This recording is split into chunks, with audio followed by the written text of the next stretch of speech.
I'm Nancy from Cucumber, and this month is Mothering Sunday, so we thought it would be apt to invite somebody to the sofa who has made a big impact on lots of mothers' lives. So welcome, Carrie. Thank you for having me. Carrie is one half of the fabulous Mumsnet creation, so let's start by asking you, how did you think of such a great idea? Well, actually, it's my business partner Justine's idea. We met at antenatal classes, as you do, and then you carried on meeting up with that fantastic gang that you cling to the wreckage with for quite a long time. And then for a long time, we all had the answers to each other's questions because somebody was always going through a sort of similar thing. And then Justine decided she wanted to go on holiday with 1-year-old twins in October. And we all went, really? Doesn't sound much like Let's not do that. But anyway, off she went, came back, said that was a disaster. If only I'd been able to ask, rather than you six, the World Wide Web. So why don't we have a go? Would you like to come and join me?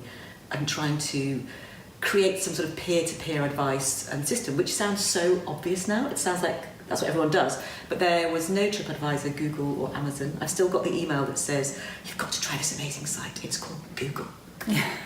But I mean, so many of the best ideas are the simplest, aren't they? And those are the things that work. And I guess also, if we think back, you know, I don't know, maybe a few generations ago, people lived much closer to their families and much more connected, and we're all busy now. So in order to have other people who are going through the similar life stages to you. Well, I knew that my mother had died before I got married, before I had kids when I was 26. One of my close friends had a baby, but she'd moved to Australia, which is not very helpful. GPs at that point, it was a big news that they were just reducing their camps. Nobody had time. And it can be quite isolating. Absolutely. And so actually, you know, even little things like my first one had eczema, and at the time all you could do was phone an eczema helpline. Right. There wasn't that connection, which we now take for granted, which you can actually, you know, no matter what your issue, whether it's good, bad, or you want, you know, whether it's a recipe or anything, you can go online and get it, and that just didn't exist. So moving forward, I know you launched, I think it was in the year 2000. Yeah. Would you say there's been a recurring theme? What are the sort of the most discussed topics? The biggest forum by a million miles, and that came in a bit later on. Initially, I mean, I think we launched with things like, you know, sleep and food, and a lot of things that we were dealing with, because we kept having children. She had 4, I had 3.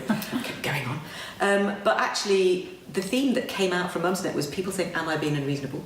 AIBU, the answer to that is Yabu or Yanbu. You are being so women still needing validation. Absolutely, very female, and that can be literally anything to, you know, to expect my husband to bring the milk home when he says he will, or to expect, you know, Theresa May to stand up to Brussels. I mean, it's very. So it's not sort of, you know, not just a woman at home, but it is very female. And then relationships, right? You know, and style and beauty. Actually, interestingly, given I'm with your wonderful company, but people looking for tips, hacks, shortcuts, just, you know, things well, just that because work. you're a new mum doesn't mean that you want to give up on everything else. You still want to feel relevant. But you haven't necessarily got the time to traipse around the shops. Yeah. So somebody's saying, "Oh my gosh, this is amazing," because I know your fabulous stuff. You know, is great if you're breastfeeding, or if you're very hot, or if actually on mums. And you say mums can be any age. So I had my 3rd child when I was nearly 41. Right. So I'm now 53. Very menopausal, with, you know, a 13-year-old, and that's a whole different world. So, but Mumsnet's still there for me because other people are also in that same boat, and I can talk about. And do you think you're taking over a little bit from traditional magazines as well, in the sense that, you know, there used to be all those, you know, ask, you know, the agony, that kind of thing.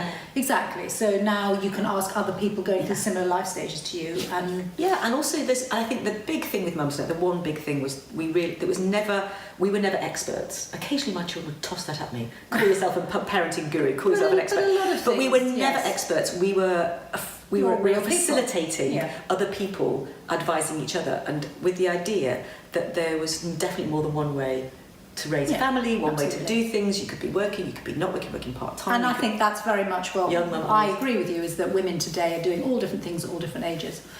And I know for you, actually, moving on, is that you've now taken a break and you're having your sort of midlife gap year. Midlife crisis. I left Mumsnet, my baby, my 19-year-old baby, nearly 19, last year, which was a big break.